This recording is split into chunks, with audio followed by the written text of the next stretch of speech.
Become a member, sign in, and start streaming today.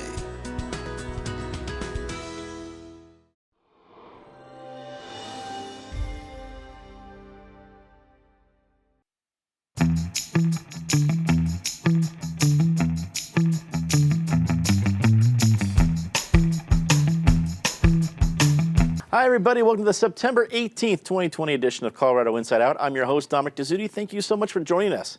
Let's get to it. Mayor Hancock presented his proposed 2021 budget, including major cuts and planned furloughs, as the city grapples with a budget gap of $190 million. Meanwhile, the mayor also criticized the city council for voting down the negotiated contract with the Denver Police Protective Association. Patty Calhoun from Westward, last week you talked about the perils that could come up when you don't include city council representatives for the entire negotiation, and your words were prophetic, seeing their reaction. Looking at this budget, looking at the reaction to the contract negotiations, what's the next step? Where do we go from here? Well, the next step in the police negotiations are they're back at the table, presumably with City Council having a seat there, which City Council was always supposed to have. That was the problem. City Council finds throughout 3 days into the negotiations that they've been left out, which is just proof you cannot buy common sense. You might be able to hire communication staff, but if you want to have City Council pass your bargaining agreement, you actually invite them to be along on the bargaining. So we'll see. I don't think they're going to want it to go to binding arbitration, so presumably the next step will work out. With the budget, everybody is grappling with bad budgets, except maybe people who invested early in Zoom. 10%, 10.6% is I think what the budget is cut. That actually is horrifying, but better than so many cities around this country. It is going to be very tough to make it work, and I don't think it's going to look any rosier as we see what's happening with business and sales tax over the winter. But furloughs, the cuts that Hancock is suggesting, they make sense. It is not going to be easy to do this. The big question will be, will people vote to tax themselves more in November when they're already dealing with their own budgets, again, unless they invested in Zoom?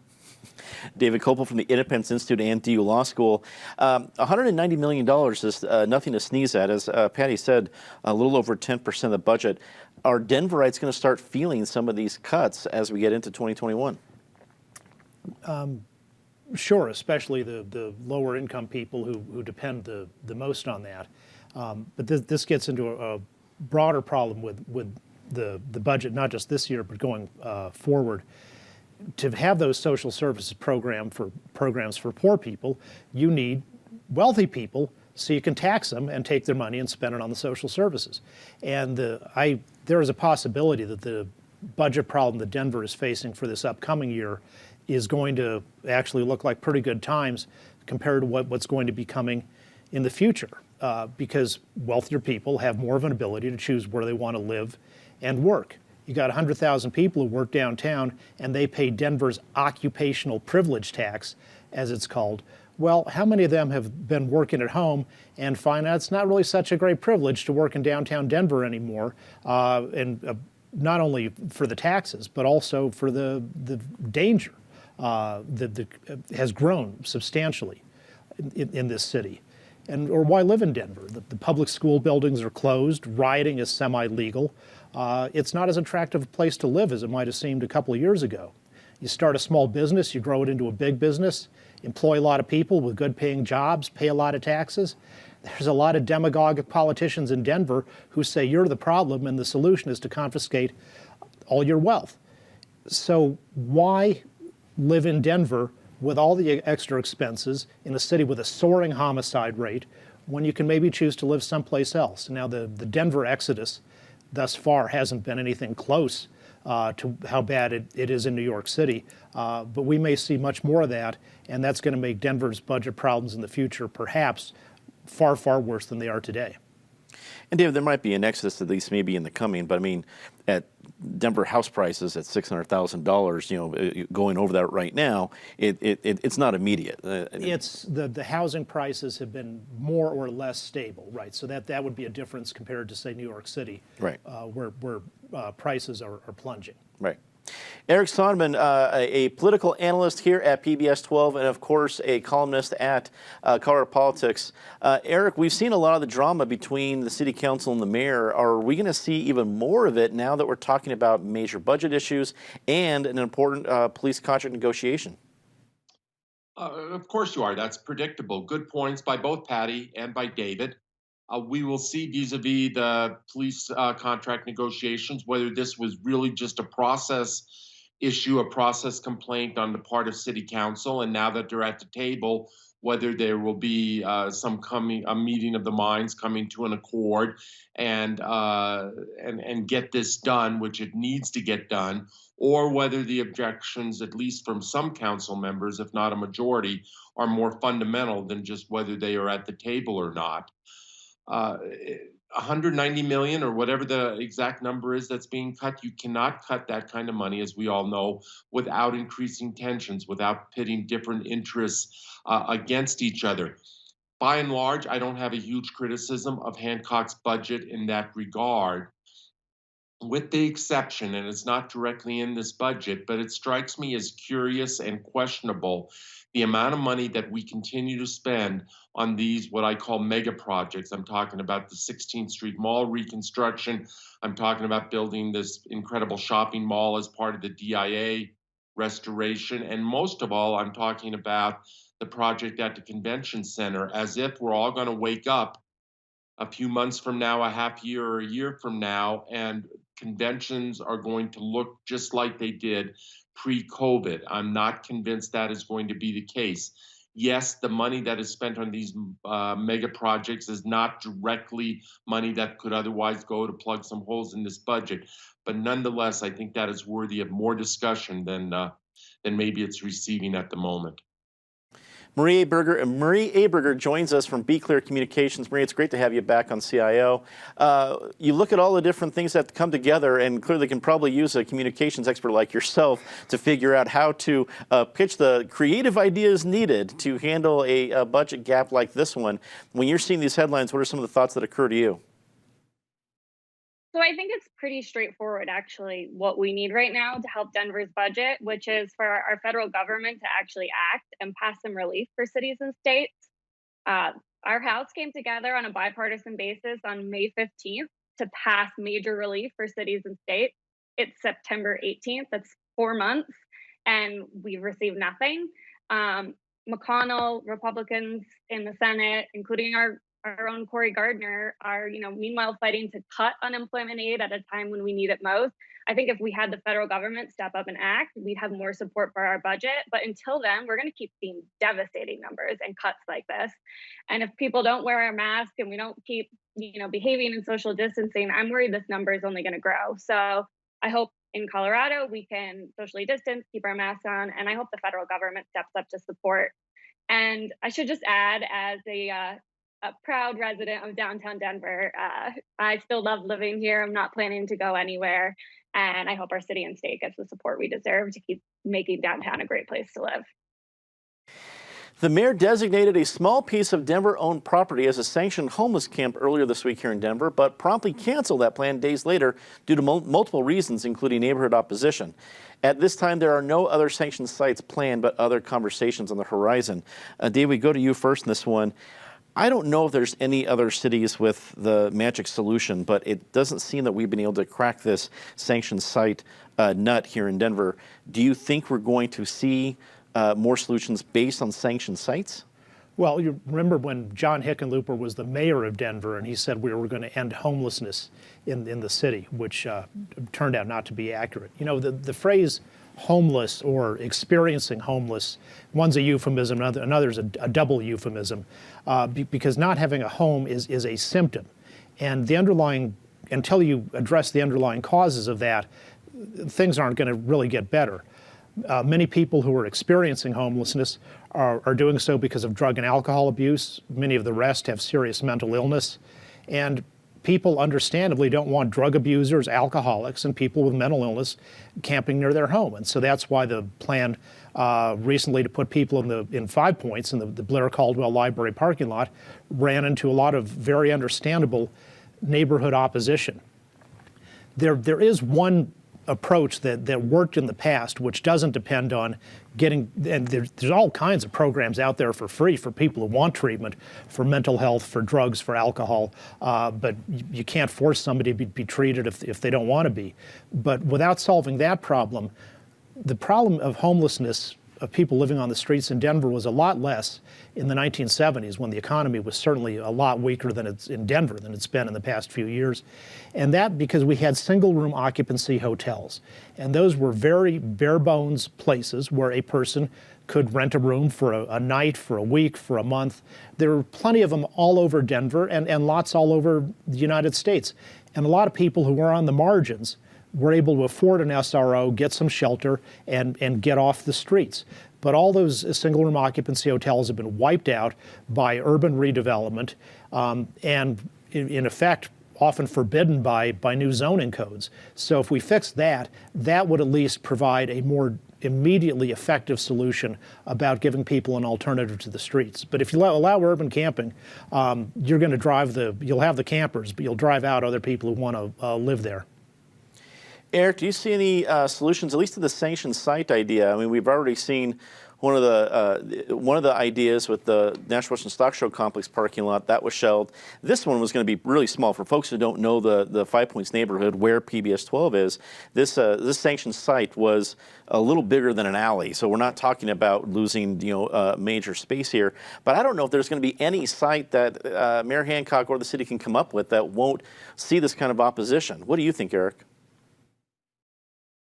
Well, just for the sake of argument, Dominic, and to play a little bit with words, I'll make the case that we have dozens of sanctioned sites around the city right now, and many of them within a few blocks of where you and Patty and David are at PBS 12 as we tape this show.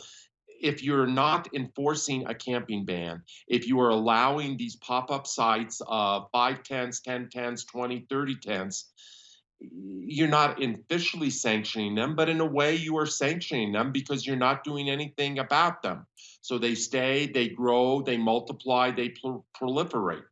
Of course, we need a better city coordinated response.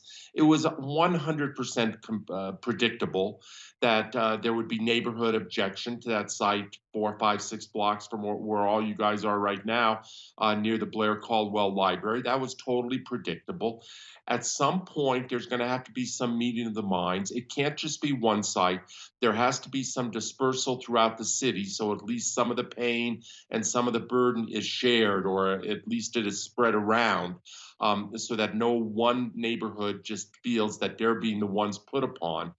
This calls for leadership, and it calls for tough decision making. And after those decisions are made, it calls for staying the course and being willing to take some heat. Maria, I can't imagine for any city official, any official of some sort of stature is going to want to announce a plan and then say, no, never mind, a couple days later. So clearly that was not intended, but certainly a problem that is going to be the first question the next time any other solution comes up. What do you think might be a productive step for officials handling this moving forward? Sure. I mean, I think the difficulty here reflects the fact that there is really no great solution. But the fact of the matter is the status quo isn't working for anyone. It's not working for the housed, and it's not working for the unhoused. And the best thing we can do is have a safe space where basic services are provided. We need to put aside the scare tactics, that downtown is a scary place to be, that, it's scary to have this near us. We need to put that aside to say we are all better off if there is a safe place with basic services. And then from there, I think the next step for our leaders is kind of like this proverb I actually heard this week, which is nothing is more permanent than a temporary solution. We have to make sure whatever we put in place is actually temporary, and we don't let it become the permanent way housing is done in Denver. We have to work towards more affordable housing to get more people out of the camps and into affordable housing. But I think it just reflects this is a tough situation with no good solution. If there was an easy solution to tackling homelessness in the city, everyone would be doing it. Patty, we just finished talking about the Denver City budget. A big part of that is looking at homeless issues. Do you think there might be a solution in the offing somewhere in there? Well, we're looking at $71 million next year in the budget, and we're also looking at the possibility of raising a tax. This is another communication problem. We had the Curtis Park neighbors propose the site at the Blair Caldwell Library, so that's interesting. It's a neighborhood willing to step up. Unfortunately, and it's another communication mess by the city, they didn't talk about with the neighbors on the other side, on Welton Street, about the possibility of putting that site in that lot. So a lot of them heard about it from a Facebook post from Michael Hancock, and at that point, the Welton businesses got a lawyer, they got a PR person. It was a dead deal at that point. So that was a mistake by the city. We've had 5 months to come up with a site, which is a smart idea. They're talking about, say, maybe 3 sites, no more than 50 tents at them. Access to the kind of services that David is talking about, a transition point to help people get off the streets, go get addiction counseling if they need it, go maybe find another place to live. It is really wrong that we don't have this now because, as you see, as Eric said, we have many, many unofficial encampments. Let's revisit Denver Coliseum. We're not going to have the stock show there this year. No one is having big events there. There's room for 50 tents there. There's room for 40 people is what they were talking about on Welton Street somewhere. Maybe we can come up with a compromise. They should put one in every city council district.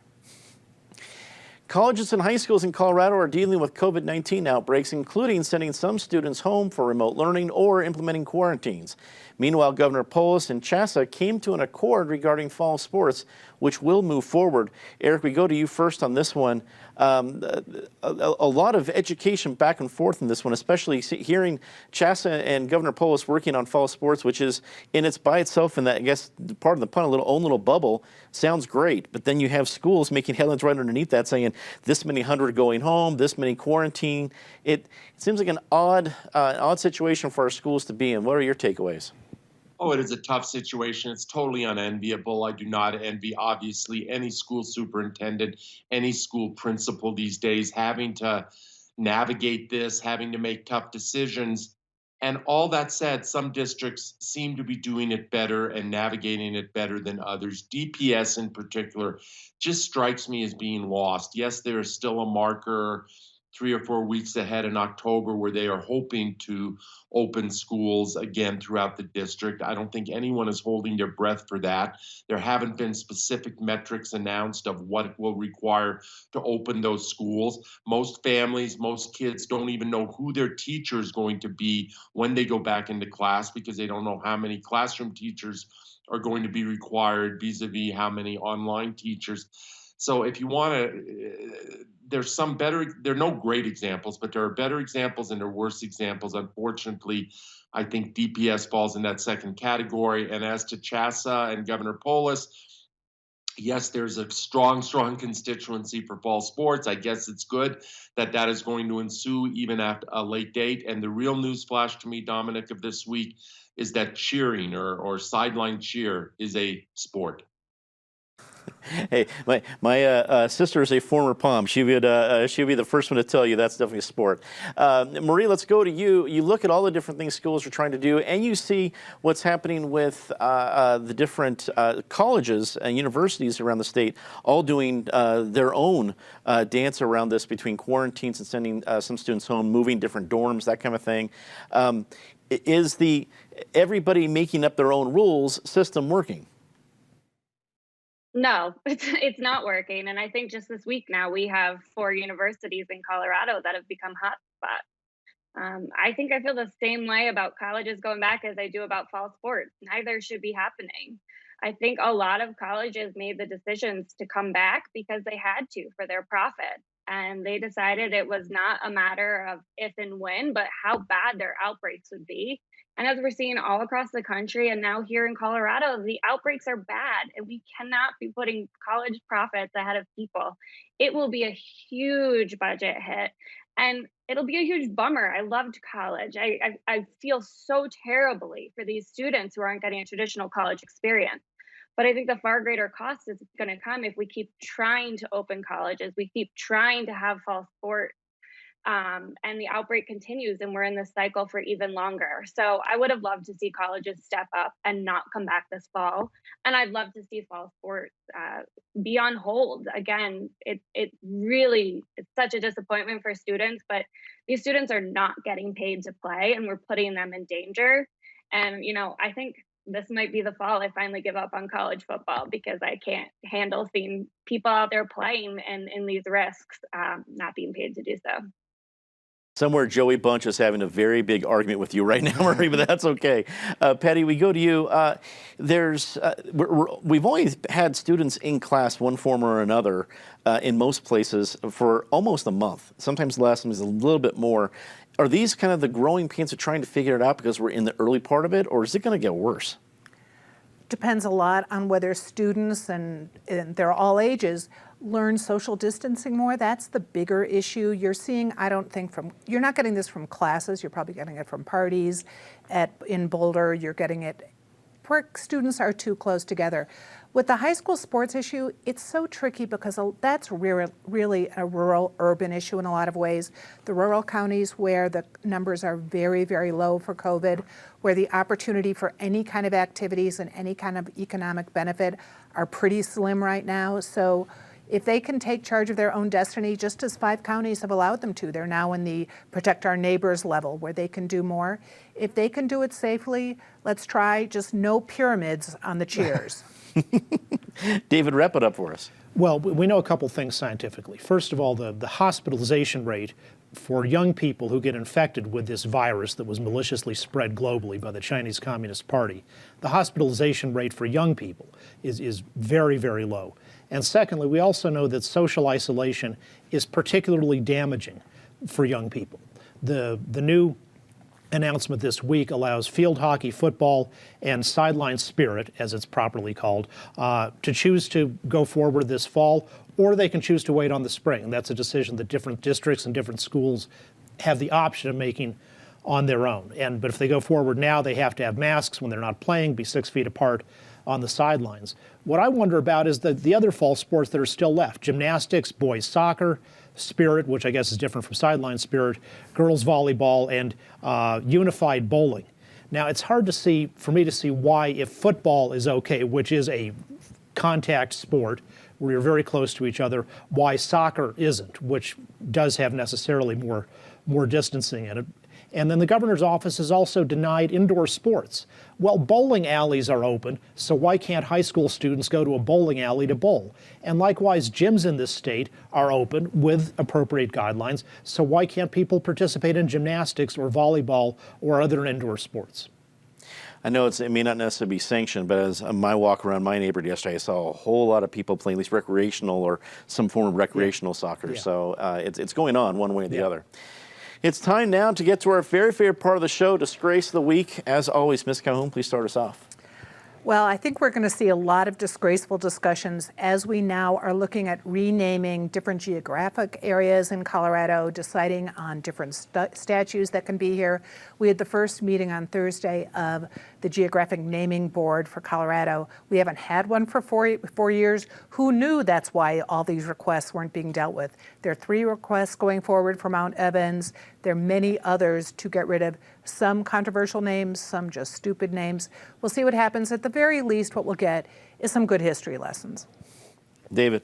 Well, a good documentary about a serious problem just premiered last night. It's called Denver in Decay, put together by radio host Stephen Tubbs, and among the people who appear in it is CIO's Penfield Tate, who's always very articulate, as always.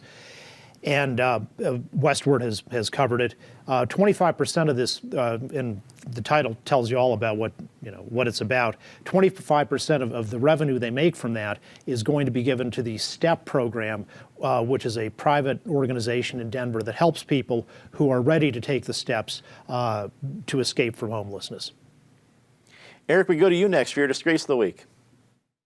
It is one thing to disagree with decisions, disagree with policies, but in this case, it's more a moral question. There's been a fundamental immorality to the president and his campaign this week. The idea of putting people at risk in indoor rallies in close proximity. And yes, those people are going there willingly and knowingly, but the president is the one who is paid to lead. He should know better. These ideas of indoor rallies in Arizona, Wisconsin, Nevada, etc., is shameful. This notion that is being promulgated of slavery, that stay-at-home owners or stay-at-home orders are somehow tantamount to slavery throughout history, is ridiculous on its face and also immoral. And then lastly, his statement about if you took the blue states out of COVID, that the government's done very well. Well, you don't divide America and Americans that way and say, well, some states count less than other states. The fundamental moral foundation of this whole enterprise is in question. Marie, we go to you for your disgrace of the week. Mine was a brutal revelation last night that there was a plan in early April to send 5 face masks to every house in the United States, and the White House blocked it. This comes on the heels of Denver surpassing 2,000 deaths this week.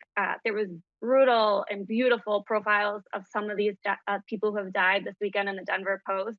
And to seeing that so many of these deaths could have been prevented if we had gotten face masks and information out to people, it was a huge disgrace. It's time to say something nice. We've been a little bit chatty today, so do it rather quickly. Patty? Although I agree that STEP is a great program, helped a relative of mine, let me just say this. Go downtown, go to Larimer Square, go to Union Station, go to one of those restaurants, walk around the Denver Art Museum. Yes, there are homeless issues and there have been here for years, but Denver downtown is a very pleasant place to be right now. David? Justice Neil Gorsuch of Colorado and former Colorado Supreme Court Justice Rebecca Love Corliss teamed up to write an article in USA Today about fixing the lack of access to legal services that people have. Too much overregulation of the legal profession makes it impossible for you to, you go to Walmart, you can go to a dentist there, you can get your taxes done there, but you can't get somebody who's got the basic training to help you with legal issues. Eric? Happy Rosh Hashanah to all the Jewish viewers out there. Lashana Tova. We get to turn the page on this awful year ahead of some other people turning that page. It's quite the advantage in 2020. Marie? Shout out to Red Rocks for pulling off Film on the Rocks, giving us all a little bit of normalcy, but in a way that stays socially distanced and in our cars. It's been a great thing to see.